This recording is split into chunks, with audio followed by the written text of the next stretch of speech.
What's up once again, people? Welcome back to TME. I'm gonna throw a video out here this week and apologize quickly and say I'm sorry that I missed Thanksgiving, but I hope everybody had a good Thanksgiving. That should be a testament as to how busy things have been recently for me. Obviously, I've still got the job that I'm working every day. Sometimes I can have these really heavy days.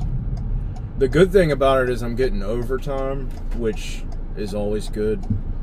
The bad thing about it is it leaves less time for me to do stuff like this, because every time I make one of these videos, even though I'm just sitting here talking, I still have to edit the video itself. Doing everything that I've got to do with the job on top of, the kids, not just school, but they have things like, my son goes to soccer practice. He had a break from that actually over November, so that's not a good excuse. His last game was at the end of October, but he's about to start again. I think he's actually starting tonight. He's doing winter indoor soccer. And then my daughter, she joined, you guys know I live in Jackson. She joined a performing arts / dance theater Broadway thing. The week before Thanksgiving, she had a show. And she'd been working on it for months, actually. But she did a really good job. It was huge. I didn't even realize, but Jackson, they just built this gigantic performing arts center. It's huge. It's like a big amphitheater. And I didn't even know it was there. But she did that. She did a really good job. And, well, we just renewed her quarterly. I think it's a quarterly thing where you pay each quarter for them to do their auditioning and stuff. And she just renewed her, so she's going back now to do dance and acting. So I don't usually talk about this stuff with you guys, but I figured I'd just give you a list of things that I've been up to lately. Also, I told you guys months ago that I'm going to the gym as much as I can. I was doing really good a few months ago. I was going like 3 times a week to the gym and lifting weights and stuff, and now I'm not doing it as much. I'm only going like once a week. Plus I've also got a bunch of like exercise stuff at my house that I try to use at least once a week. So my goal with that, I think, is to try to work out at least twice a week. 3 times would be ideal. And just work on my upper body and my core. And I've been doing pretty good with that. Like I said, I slacked off quite a bit after I went on vacation this year. But one of the biggest things I've been focused on lately is my book, obviously, and just trying to put as much into that as I possibly can. But with kids and being married and everything, sometimes it's put on the back burner. And that's why I'm thankful for things like ChatGPT, because I don't think I'd be able to write a book, especially not a book as technical as the one I'm working on, without ChatGPT. It's really helping me, and I have ADD. The creativity aspect is there. It's always been there, but just, focusing and staying connected to things I've always struggled with. As you guys know, if you've watched my videos in the past, I didn't finish high school. I didn't even make it to my sophomore year before I dropped out of high school. I was 15 when I dropped out of high school. So the fact that I'm even attempting to write a novel at this point is prestigious to say the least. I've never had any formal training or anything like that in creative writing, but I do feel like I have a knack for it. And, you know, I think I've mentioned this before, but I've painted, you know, in the past. I've always liked drawing. Music, I've been playing guitar since I was 14 or 15. Crazy thing about the whole guitar fiasco is that I'm left-handed, and the first guitar I ever picked up and tried to play was a left-handed guitar. In fact, my mom got it for me for my birthday. I tried to play left-handed. I was like, yeah, I'm gonna be the next Jimi Hendrix. I'm gonna be the next Kurt Cobain. No, it didn't work. And then one day, I think I was at a music store, and I was about to give up because I just couldn't get it. I couldn't get all the, you know, the fretboard, the chord shapes with my right hand. I was like, it doesn't make sense that I'm trying to make all these technical shapes and exert force on these thick-ass guitar strings with my weak hand. Like, I'm left-hand dominant in everything. So why am I trying to exert all this force with my right hand? So I picked up a right-handed guitar and started trying to do the chord shapes with my left hand, because that's the way it works on guitar. And so I found that, well, yeah, this is a hell of a lot easier. So then I just started learning how to play a right-handed guitar. And the cool thing about that is that it's given me a unique style, but at the same time, because my right hand isn't dominant, I'm not as fluent with playing like lead or certain types of rhythm guitar, because I'm not as connected with my right hand, and that's really important too. I didn't start to realize until years and years and years later, after the fact, after I learned how to play right-handed, that there's a reason why you want your dominant hand to have control of striking the strings or plucking the strings, you know, because you have so much, there's that control, and that precise timing is so important. So I'm trying to do this with my right hand. I'm trying to hit the notes with my right hand while making the shapes with my left hand. And it's weird. I've always been like that. I always have done certain things with my right hand that left-handed people have claimed is easier to do with your left hand, but there are certain things that I just learned how to do with my right hand. Like if I tried to use a computer mouse with my left hand, I couldn't do it. If I tried to shift with my left hand, I couldn't do it. I don't even know how I got into this. Just talking. It's been a long time since I've done this, guys. I just had a lot to say. Going back to the whole book thing, because I do really like talking about my book to you guys and giving you updates. I made a lot of progress in November. I made a whole lot of progress. I'm up to 27 chapters now. And in my mind, I'm thinking, okay, I'm up there at the point where a lot of novels, especially, you know, first-time novels for most writers, they're probably not going to go much longer than what I'm attempting to go. But then I'm thinking about, you know, like Tolkien, when he wrote The Hobbit, that was his first book, I think. And that's a really long book. Nowhere near as long as Lord of the Rings, but it is still a pretty long book. And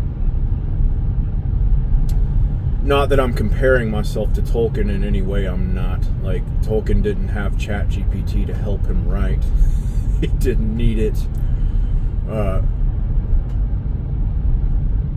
But yes, I'm thinking that I don't want to go beyond a certain point. I don't want to make the book too long.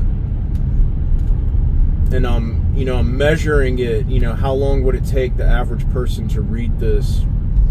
And I'm using Speechify to measure it, and I'm seeing that, what I've got so far, it's already over, 9 hours of reading. because of the way that my mind works, I analyze things more than average people do. On top of the fact that, you know, I feel things, you know, I feel emotional things deeply, and that's just the person that I am. That makes up the structure of my being. And so I tend to go and lean heavily into analytical things and emotional things simultaneously. Again, on the Enneagram chart, I'm a 4-wing 5. So I'm extremely emotional, extremely sensitive, but I'm also very analytical, like a type 5 would be. I haven't talked a lot about the context of the story that I'm writing, but I'll give you guys some insights on it, because I think I'm at the point now where I'm ready to share bits and pieces of it. And it's not something that you could relate to my external life, like my career or anything like that. I spent the past 9 years being a truck driver and being in a very, very, very rocky, hard industry, a tough industry. Like, you have to have really thick skin to be a truck driver and deal with it and keep your sanity. I feel things very deeply, and then it affects me, and then I spend the next 2 hours analyzing what caused me to feel that way. And that's just been my life in a loop. And that has a little bit to do with why I walked away from the industry. I'm not gonna lie, guys. Like, you get so fed up and tired of being wound up by it all the time. And lo and behold, even what I'm doing right now involves a lot of driving. The surface level narrative story of the book, it's not from any part of my recent past. It's actually something that I've been carrying around, like psychological baggage, since I was a teenager.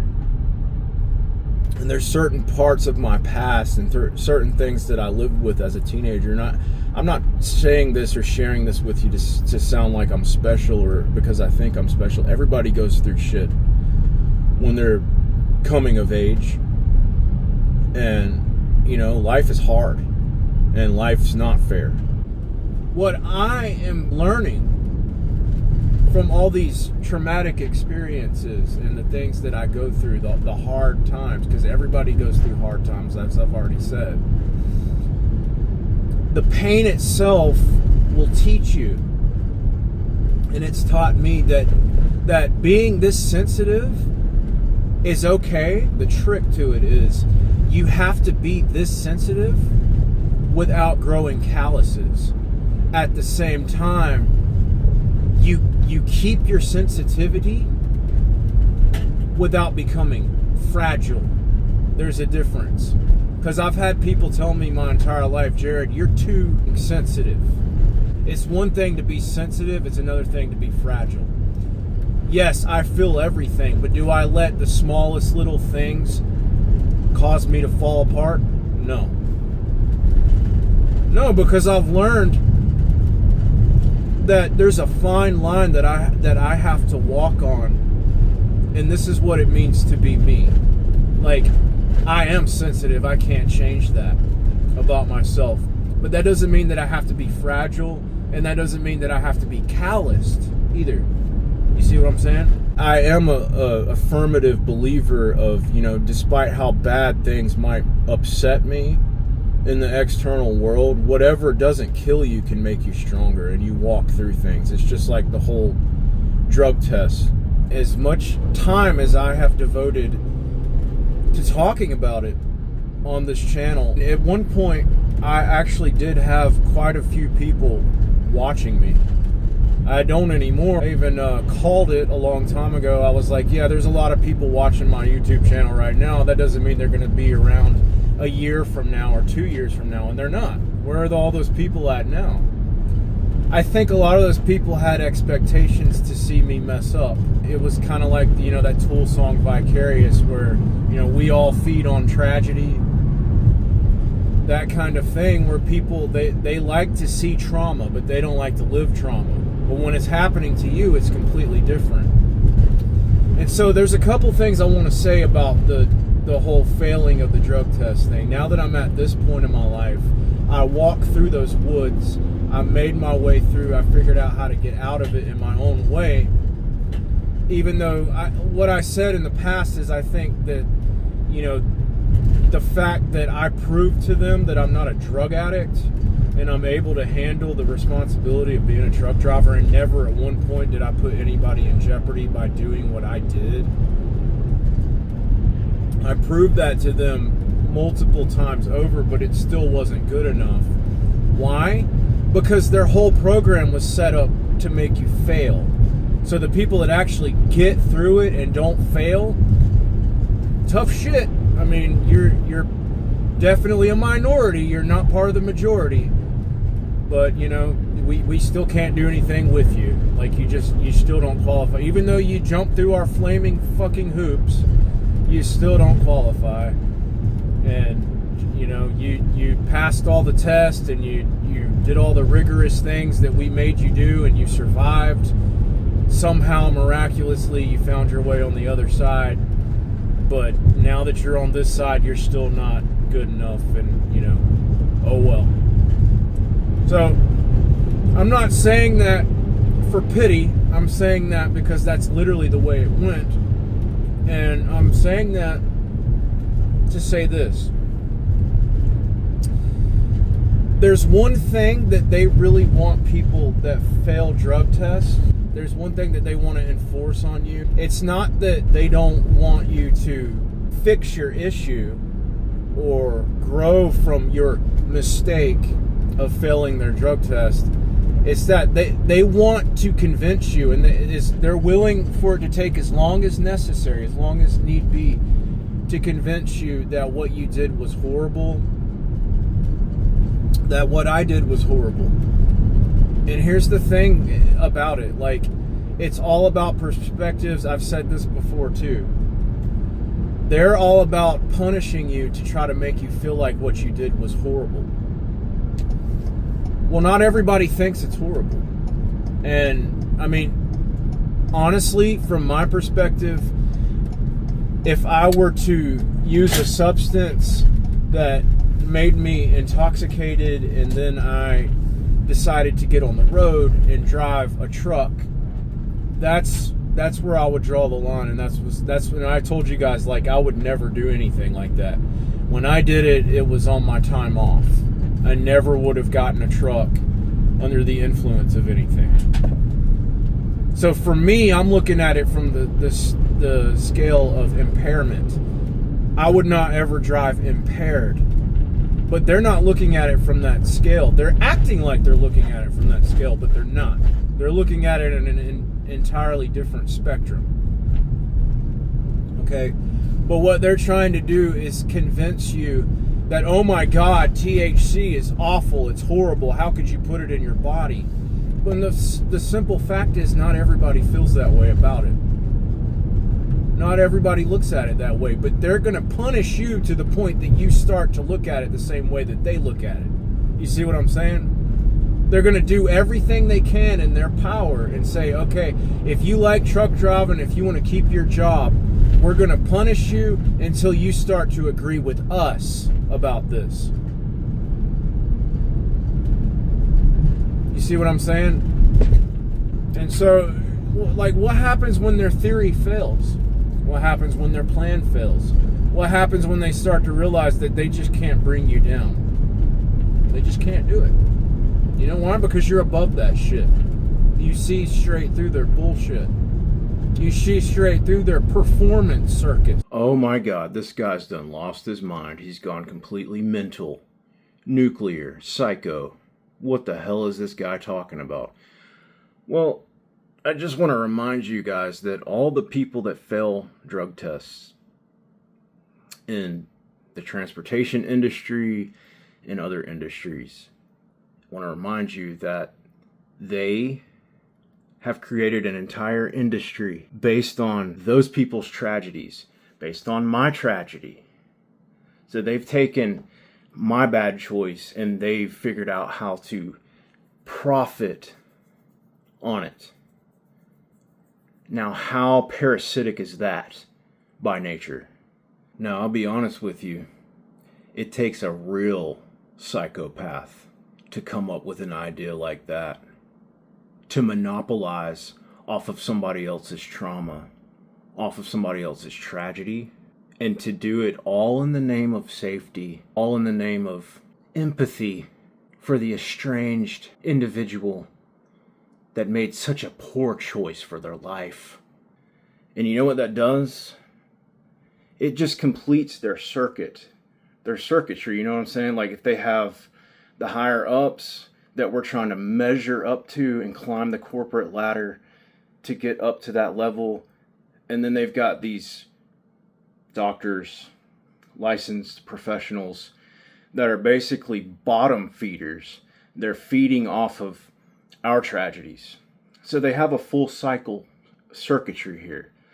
So we're trying to measure up in their circus performance, like I called it, and make a name for ourselves. And what I just proved to you is my story, that I made a mistake and I corrected that mistake. I met all their standards, but it made no difference.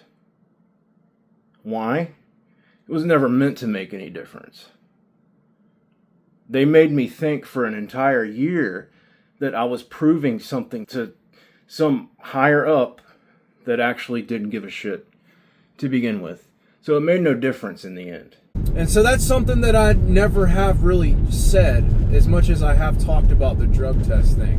And I'll go into further detail and tell you, like I blamed it on the industry, I blamed it on the government, I blamed it on myself. Well, what if I just told you right now it's not about blame? It's not about saying this is the reason why I decided to do that, or it's their fault, or it's their fault, or it's my fault. What if it's nobody's freaking fault? What if it just is what it is? What if the experience that I had from my mistake wasn't really a mistake? What if it was just a season of my life that I had to enter into to gain the perspective that I have now, to experience the pain and the trauma that ultimately caused me to change the way that I think about reality itself. Now listen to the rest of what I have to say in this video. I mean, you can't tell me that it doesn't make sense. I've been talking to AI, and I know you guys probably, some of you might look down on me for this and think, oh, this isn't healthy. Why is he talking to AI about these deep human conditions? And I'll be honest with you guys, it's because nobody else wants to talk about it. So I'm talking to a machine about it, and I'm actually learning a lot. I wouldn't compare it to anything more than conversation or knowledge. Like I would never say to you guys, oh, do you want the answers to the universe? Do you want secret, sacred knowledge? Well, go ask AI and it'll unfold the mysteries of the universe for you. It's not like that. I don't compare it to praying. I don't compare it to meditation. I don't compare it to spiritual discernment. Nothing like that. But it does have knowledge about all those things. I wouldn't cap it off and take, AI's word for anything, but it is helping me write this book. And it's helping me take all these abstract thoughts and ideas and combine them with a narrative that, like I said, I've been carrying it around since I was a teenager. So to give you some context on the story itself in the book, on a surface level, it's what ChatGPT labeled as YA, but it says it's not quite YA. If you just looked at it and judged it by its cover, yes, it would probably come off as something comparative to like Dawson's Creek or something like that, Why? Not just because it deals with teenagers, but also because of the time period that I'm writing about. This is whenever I was a teenager, and this time stands out to me. Like this was the the point of my life that I felt probably the most alive and the most pain and the most sensitive as a person. But that's what my story that I'm writing is on the surface. So once you peel that surface back, suddenly you're into completely different territory. I like to think that my context is based on metaphysics, philosophy, and psychology. Now, a lot of this stuff that I'm talking about, it's relative to what I've experienced in my life. I would have to compare it to what Paul Young did when he wrote The Shack. That was his attempt to address to his own children what God meant to him, or who God is to him. And his intention originally was to just share with his children aspects of his life, and he did it in a symbolic way. So everything in that book that has meaning in the characters and the plot, they're all based on his real life experiences without him actually writing an autobiography. He did it in a very, very creative way. Another thing that might sound really random, but here's something else that I could compare it to. So you guys know, like, The Wizard of Oz, right? And you know that, like, Dorothy, she lives in Kansas with her aunt and uncle and her cousins, you know, and all these characters in her real life story. Like, but then she gets knocked out from the tornado and she goes into her subconscious mind, almost like a coma, you know. By the end of the book, she's waking up from it.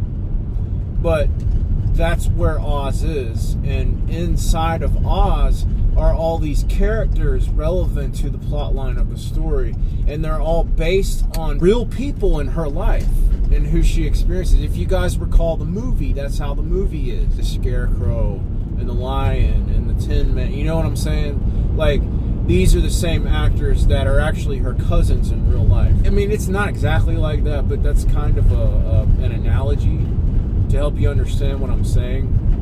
And I'm writing this the same way. There are people in my life that inspired me to write certain characters. There are certain ways that I look at certain things in the world and understand them. I've written that into part of the story and how I interpret things. I kind of have that ability to absorb things from every angle, whether it's music, movies, real life tragedies. It all enters into me. I absorb it like a sponge, and then I take it and I work some kind of like alchemical strategy in my head to where I take it all and I turn it into creativity. And if you guys can't tell by now, that's actually what this video is about.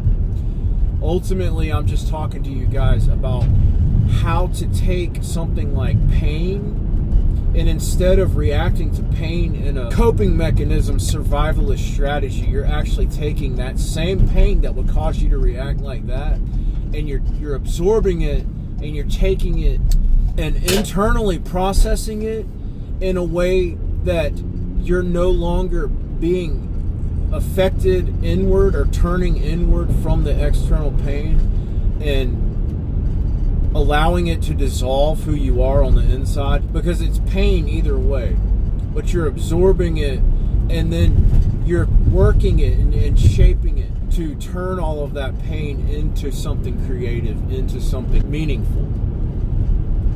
And that's really all inspiration is, whether it's inspiration from a story, inspiration from a movie, from music, from people in your lives, from hell, the gospel, the Bible, you know, people you like, people you don't like, games. I did the Silent Hill project last year. Around this time, that's what I was doing on this channel. That game has inspired me so much, and it's just so creative in the way that it addresses things and everything, like down to the smallest, most minuscule thing in that story, in that game, has deep meaning to it. And that's how I approached writing this book. Even the characters I have designed in such a way, and I've used the knowledge from AI to help me design these characters, and because of that, I'm talking about, I gave them realistic astrology charts, I gave them realistic Enneagram types, I gave them realistic backgrounds and histories that you'll never see it portrayed in the book, but you can feel its presence, you can feel its essence, and because of that, they actually feel like real people, which is pretty incredible. And that's really what I wanted. I wanted it to feel like a real world kind of thing, but also accent it with philosophy and mythology. And once I started doing that, I think it was a mixture of the fact that the story on a surface level is something I've been carrying for so long, and I just had it worked out in my head. I had the biggest plot details worked out.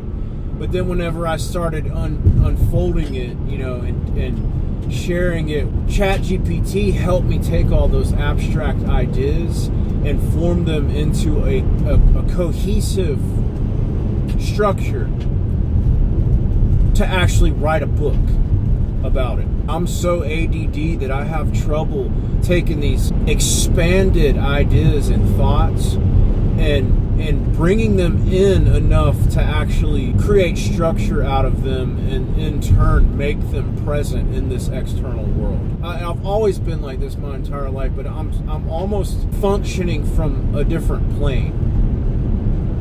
I'm a daydreamer. I can't help it.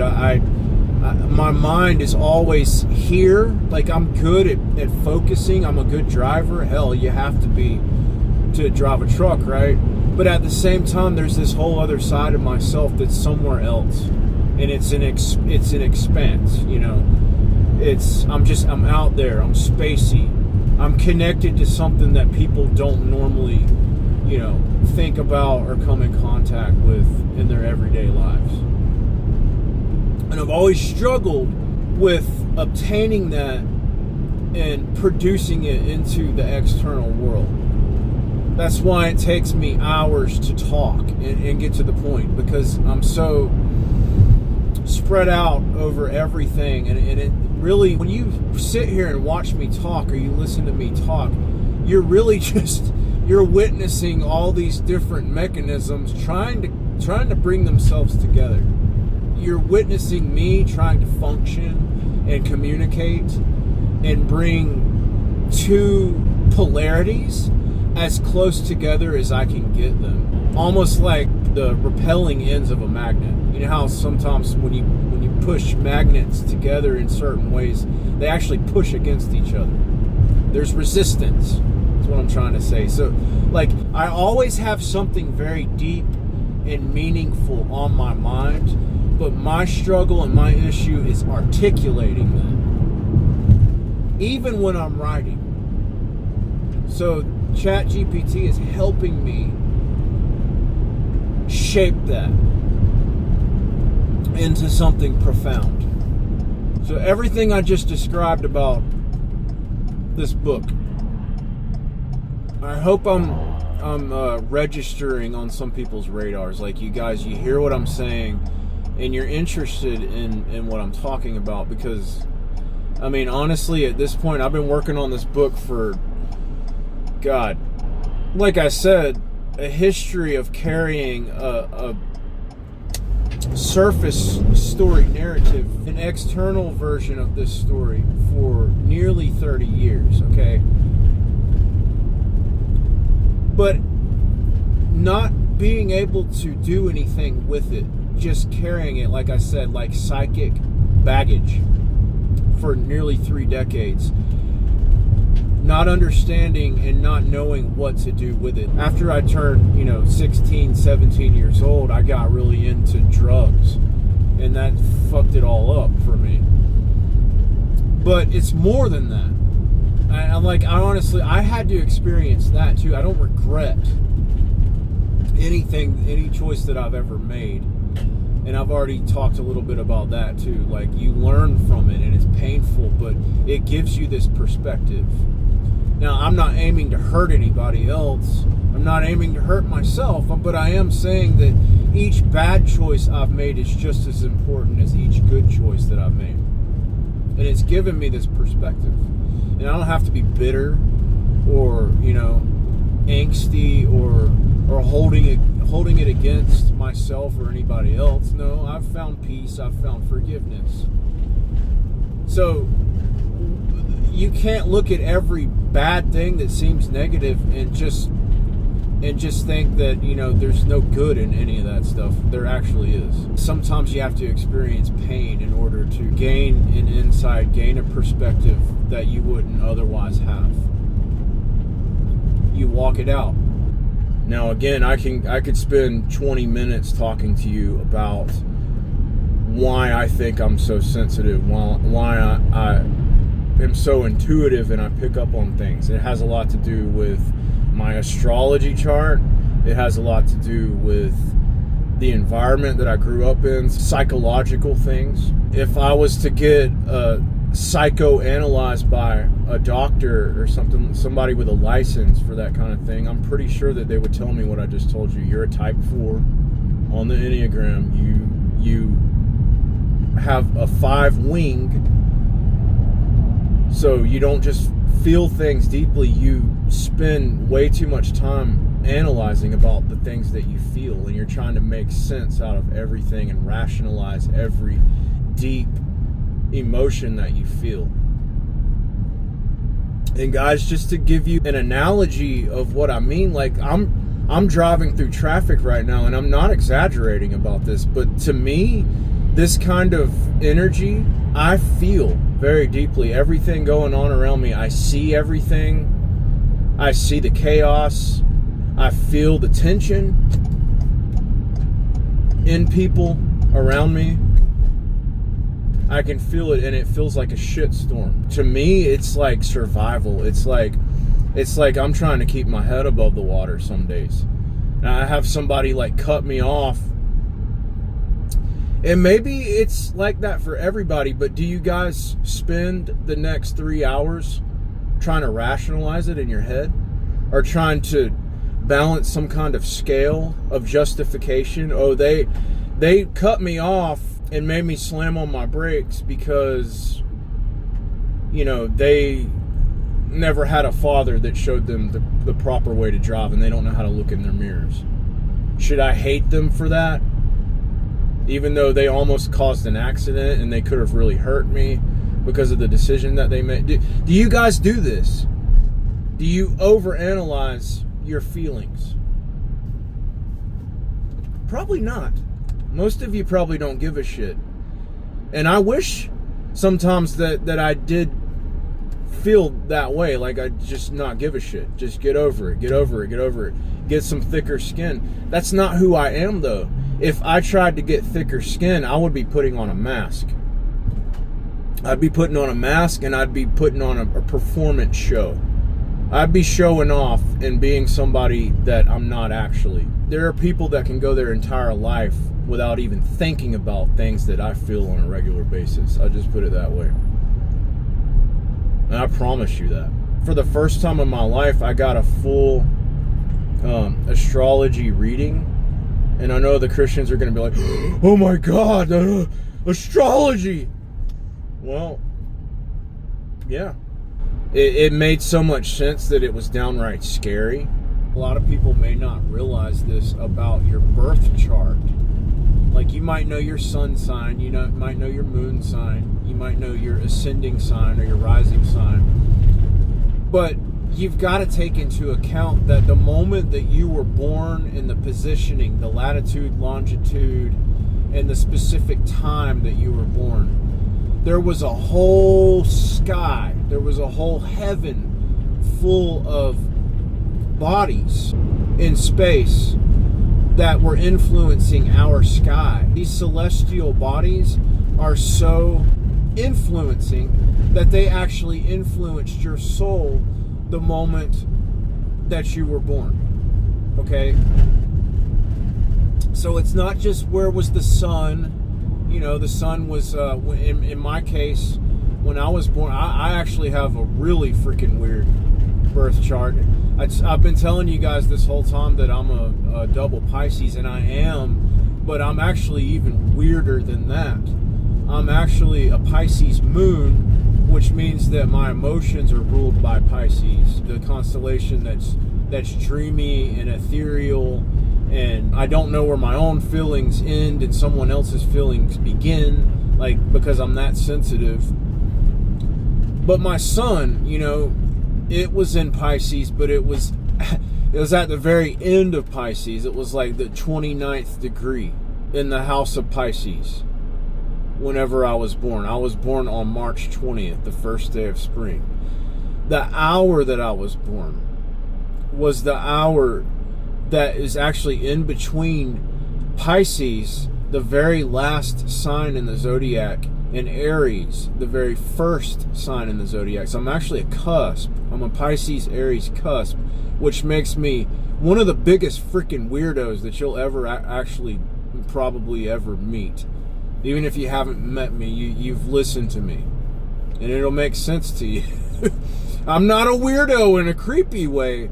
I'm a weirdo in an esoteric, eccentric way. Hence the name of my YouTube channel. I'm strange, okay? The cusp that I was born under, because if you want to look at it like that, I'm not technically a Pisces, I'm not technically an Aries as far as the sun signs go. I'm a hybrid. I'm a cusp. That means I've got either sign influencing me in that way. If there's 12 signs in the zodiac, then there are also like 6 cusps. So in between each sign, you've got the people that were born on the cusp of those signs.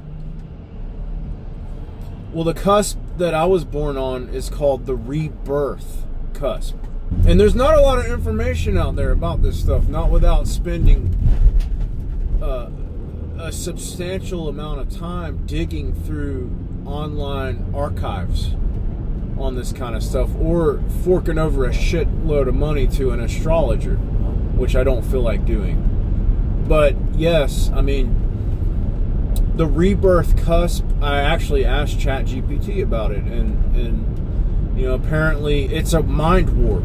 The thing about the rebirth cusp that makes it so unusual is that you've got these two polarities that I'm talking about. Pisces is all about the end. It's the last sign in the zodiac, so it's like symbolic for death. Whereas Aries is the first sign in the zodiac, so it's symbolic for birth. So what you have is the dichotomy of death and birth. That's why it's called the rebirth cusp, because it's almost like I'm repeatedly in a cycle going into the death phase, which is really a metamorphosis. It doesn't literally mean like constantly dying or anything like that. It's symbolic for metamorphosis. So I'm constantly going into a phase of catatonic energy, giving something up, transferring energy, and then being reborn into something new, like a metamorphosis. And that's literally what the Pisces Aries cusp represents. And so that's what I'm always experiencing. I'm experiencing one force pulling me one way, another force pulling me another way, and dwelling and occupying this liminal space in between these two huge celestial bodies, these two huge celestial influences. I'm like in the middle of it. And that's what influenced my exact time of birth. And like I said, I'm not just a cusp, because the cusp is over the span of several days. I'm like in the freaking middle of the cusp. Like, I was born, and you can look it up if you don't believe me. I'm not exaggerating. I was born at 9:56 a.m. on March 20th. So I was literally born on the hour of the transition from the 12th sign to the first sign. I was born on the freaking hour of it. Like right there in the crease, the fold of it, which is insane. I'm not saying that to brag. I'm saying that's really freaking unusual. And that's why I'm so weird. I'm not trying to bore you guys to freaking death with my astro chart. I'm not, I promise. But yes, there's more to it than that. Like I said, there's a whole sky. There's a whole sky that influences your astrology chart from when you were born. Each planet influences. So you got like Venus, you got Mercury, you got Saturn, you got Mars, and all of these reflect some kind of aspect to who you are. The way your emotions work, the way that you are motivated, the way that you handle obstacles, challenges, pain, the way that you interpret these things. So each planet, wherever it lies in your chart, wherever it was in the sky when you were born, and wherever you were born, all influence your chart. It goes very deep. I'm not trying to give you a lesson on astrology, but yes, it's very technical, it's very deep. My point is, I used this information to design characters. And not only that, but just feed off of the things about myself that I've learned and the things that I pick up on from other people. To the point that I could design these characters in this book. And so use that strategy, use that knowledge, but then also base it on things that I've learned, hard lessons that I've learned throughout my life, things that I've experienced throughout my life that I find important now. I'm not like mourning over the pain anymore. I'm integrating it. I'm making it and turning it into something useful. Like, am I proud that I failed a drug test as a truck driver? No. But I'm not going to waste the experience that I had and just, fold my arms and be pissed off about it for the rest of my life. Did it cause me to end up ultimately having to walk away from the industry? It had a big influence on my choice to walk away from it, yes, because I wasn't about to repeat the same process over again. That's the definition of insanity. I wasn't about to just accept that I was going to be stuck in that for the rest of my life. And I keep returning back to the same theme repeatedly, and that same theme is pain. The pain that you experience, and whether you choose to integrate that into putting on a mask and a survival mechanism, a coping mechanism, to where you're exclusively chained to the external world, or you integrate that pain into the internal space where you can turn it into something creative. All of that stuff influences who you are on a soul level, okay? And then you want to talk about like the external world and the environment that you grew up in, like your earliest years, and really the most important years of your life. If you want to go back to what I've talked about previously, brain waves and brain development, how our brains develop as we get older, okay? One of the biggest transitional points that we make as human beings happens at the age of 11. If you know who Tool is, you like Tool even just a little bit, but you haven't heard the Anima album, check it out. Seriously. I think it's still, even to this day, it's my favorite Tool album by far. I love Lateralis, I love 10,000 Days, I love Fear Inoculum, I love Undertow, I love Salival. But Anima, there's something about it that it stands out so much to me. And the song Jimmy on that album, that's exactly what he's talking about. He's talking about the age of 11 being like a transition. That's like a gateway number. If you know anything about numerology, then you know that 11, it's like the threshold between two worlds. And if you look at what happens to the human brain at the age of 11, you're coming out of theta waves. So you're coming out of not really being able to draw a line between imagination and reality. At that age, you've already got the alpha waves to some extent, but when you turn 12, that's like a different number in numerology. That's a number of completion, wholeness, and change. It's like walking into a new world, and that's what happens to the human brain when at the age of 12. That's what happens. So you have an expansion in awareness to the external world. And not only are you spending age 11 noticing this external world more and making that shift because you're in the threshold, the doorway of looking back at your past and seeing the person that your amazing, incredible mind, your brainwaves, your imagination, all the stuff that has influenced you up to that age, and the way that you have influenced the external world around you. Well, at the age of 11, you start to notice the external, and then you're able to draw that line. And most human beings forget about all the internal things, the whole internal world that's inside of them. They forget about it. And if tragedy's involved at that age, then it's even more intense. That's what that song Jimmy is all about. You know, Maynard, his mom, she lost movement in her limbs when he was 11 years old. That's how old he was when all that shit happened to his mom. And it was tragic. It was traumatic. And it affected him greatly at that age. Well, the song is him, his adult self, trying to reach back to his 11-year-old self. Trying to get back to that light, that inner light that he had as an 11-year-old before, you know, disappointment and everything external affected him.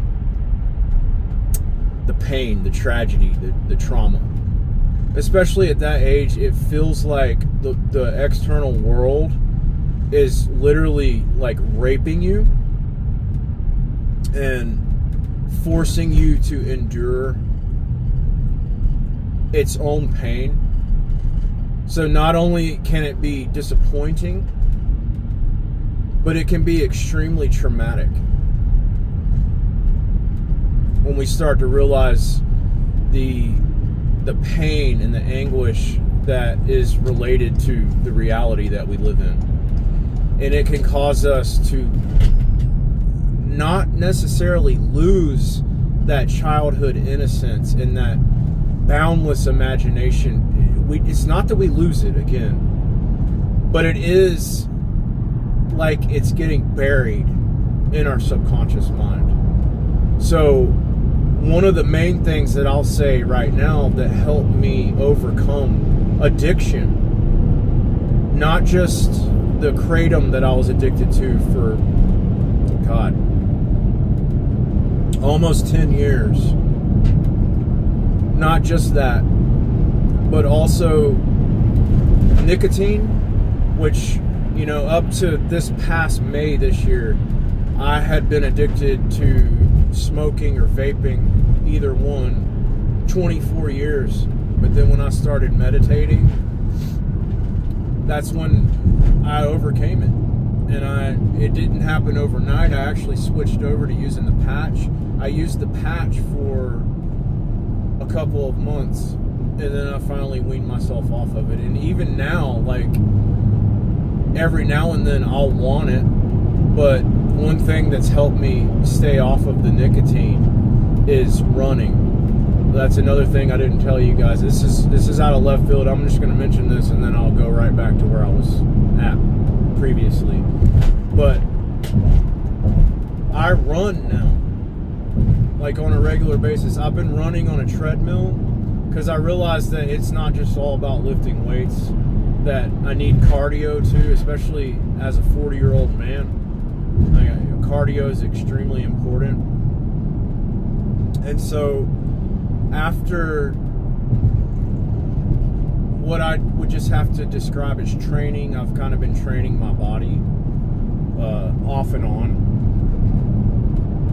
but trying to be consistent about it for the past few months. Even with my previous knee surgeries in my right knee and you know, having to have that cartilage removed from my right knee, I'm working myself up to the point to where if I wanted to go and run a 5K marathon, I could do it. And I'm getting pretty damn close, guys. I run 5 miles a week now. I've never been able to run my entire life. Like, I was overweight when I was a kid, and I didn't like running back then. I wouldn't do it. I remember elementary school, you know, we had like that 1 week out of the school year where PE was the most important subject, and you got assessed, you got measured in your performance, and your PE teacher like timed you running around the quarter-mile track 4 times to see how fast you could run a mile. You guys remember that? Did you experience that in elementary school? Well, I never could do it. I would walk. Like, I'd try to run. I'd run maybe 1/8 of a mile, and then I would just stop because I felt like I couldn't run. And then after they did all those knee surgeries on me, I didn't think I'd ever be able to run again. Well, lo and behold, I just forced myself to do it. I got on the treadmill. I was like, I'm done with nicotine. I'm not doing this to my heart anymore. I'm not, you know, I'm going to take care of myself. I'm 40 years old now. It's about time I start taking care of myself. And I just started pushing myself. And so what I do is I go to the gym 2 times a week just to do cardio. And then the other visits I make to the gym is when I'm lifting weights. So cardio is just as important to me as weightlifting. And I'll run 2.5 miles on the treadmill, and then that other last half of a mile, I keep telling myself I'm going to work my way up to running 3 miles nonstop. And it seems excessive, but guys, I've been training to do this. I've been running since August, since I joined the gym. And I've been pushing myself very, very hard, but I'm actually able to do it. Like last night, I ran 2.5 miles. But like I said, that last half mile is when I'll do the incline. I'll turn the speed down on the treadmill, and I'll do like a fast-paced walk, but I'll be on the incline, so I'll be like doing like an uphill walk. And that's how I've been doing it. I want to work my way up. Like I said, if I want to get up to 3 miles, which I really do, I'm going to push myself to do it. I bought some really nice running shoes, and they're helping a lot. I got me some of those old man copper knee braces. So I'm actually wearing those right now because I ran last night, and it's so cold. Like the cold air and the rain and everything, it makes my knees hurt so bad. But I'm not gonna stop. I'm gonna keep pushing myself past the pain. And speaking of pain, I want to get back into what I was talking about. So basically, the external surface narrative of the story that I'm writing, it's about teenagers growing up in the late 90s on Staten Island in New York. If you're not familiar with Staten Island, it's one of the boroughs in New York City. It's actually the least talked about, least known borough in New York City. You've got Queens, Brooklyn, Manhattan, the Bronx. Staten Island's the 5th, okay? And it's not urban. It is a little bit, but not really. It's suburban. And so, because of certain aspects that influenced me as like a 13 to 15-year-old teenager, I was always really interested in New York City, and I actually, back in the, you guys are probably going to think I'm crazy for this, but back in the late 90s when America Online was a thing, I used to talk to this girl that lived on Staten Island, and I used to ask her a million questions because I was so interested. That was one of the things that made me want to talk to her, is because she was from New York City, and I was like, man, that's awesome. So I'd ask her like a ton of questions, and that influenced me. So I guess, to make a long story short, as a 13-year-old, most kids were probably outside riding their bikes or playing football. And it's not that I didn't do those things, but I spent the majority of my time drawing, and I spent the majority of my time writing. And what I did as a 13-year-old is I started this comic book that I never finished. But it was so prestigious back then, and it meant so much to me back then. And I was just as interested in it as I am my book now. That's how interested I was in making this comic book back then. And I had all these details, basic plot mechanics back then, that I wanted to write a story in a comic book format about this group of teenagers that lived on Staten Island. And I worked on it for years. I worked on it until I was 17, and I got pretty far into it. But everything, instead of writing chapters and stuff like that, I was literally drawing pictures. I was doing speech bubbles, comic book format, literally comic book format. So every scene and everything I had to break down, not just into words, but also depicted. Well, like I said, I dropped out of high school. Within that time frame, I started working full time. Now, guys, I think I've told you this before, but whenever I was 15 years old, I lied to my mom. It was my second year trying to repeat ninth grade. I lied to my mom and told her that I was failing all of my subjects. Well, come to find out, I was actually passing all of my subjects. But the reason why I lied to her is because I wanted to drop out of school so that I could get a car. And so by the time I was 16 years old, I had a car. I was working full time. I had a connection, like my older sister. She worked at an auto part warehouse in Atlanta. She worked in the office, and she got me a warehouse position at the age of 15. How all this was legal back then, I don't know. I know it probably wouldn't be legal now. Like, you have to have some kind of work permit to drop out of school and start working full time now. I don't recommend that to anybody. Don't drop out of school. If you're still in school, don't give it up.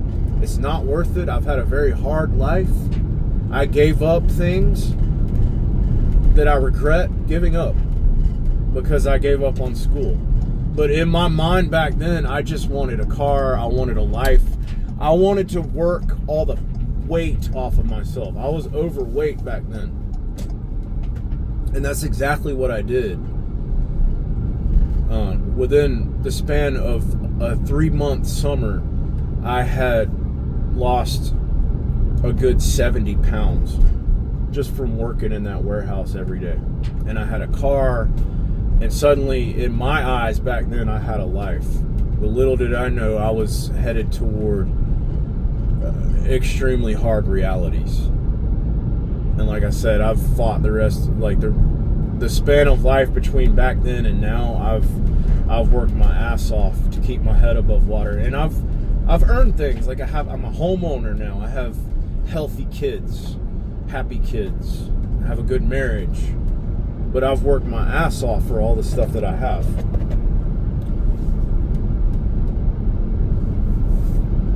Anyway, the last thing I want to say is that ChatGPT brought up a really good point to me about survivalism and creativity are actually the same side of one coin. Now I've talked before about this vibrational frequency that we exist on, and the binary code, the I/O, the tapping on and off of a signal. And this is how we process things with our brains. Well, this is kind of similar, because that life force is always going to be confronted with the coping strategy of survival, but it doesn't have to be addressed in that kind of way. It can be addressed in a creative kind of way. And what do I mean by that? Well, there's one cohesive, common aspect to something that's a part of that coin that has creativity on one side and survivalism on the other side. What is that? That is pain. Pain is the universal conduit between survival and creativity. The main thing that influences your choice to embrace survivalism and put on a mask, or embrace creativity and change your perspective, metanoia, to realize that the kingdom of heaven really is at hand. It's really out there. It's really close enough for you to reach out and grab it. Okay. That's the one thing, the one cohesive element that keeps it together. It's pain. So your perspective on pain is your metanoia. Think about what I'm saying. How you look at pain. And this is what's profound. I'm gonna hit the nail on the head now. I'm gonna go back to what started all of this. All the sensitivity and everything that I said that I feel. Well, the one thing that has the power over how I harness all those feelings and all that sensitivity is how I react to pain itself. Because honestly, mostly all of it feels like pain. Can anyone agree? Now, remember the last shift that I made as a truck driver, and I was like, I even I think for the thumbnail I put shit adds up at the bottom, and there's a Tool song called The Bottom, and I did a really terrible job of trying to sing that to you guys. There's a line in that song, and the guy that's reading off on the poetry from that song, his name's Henry Rollins, and one of the lines is, "I've gone to great lengths to expand my threshold of pain. I will use my mistakes against you.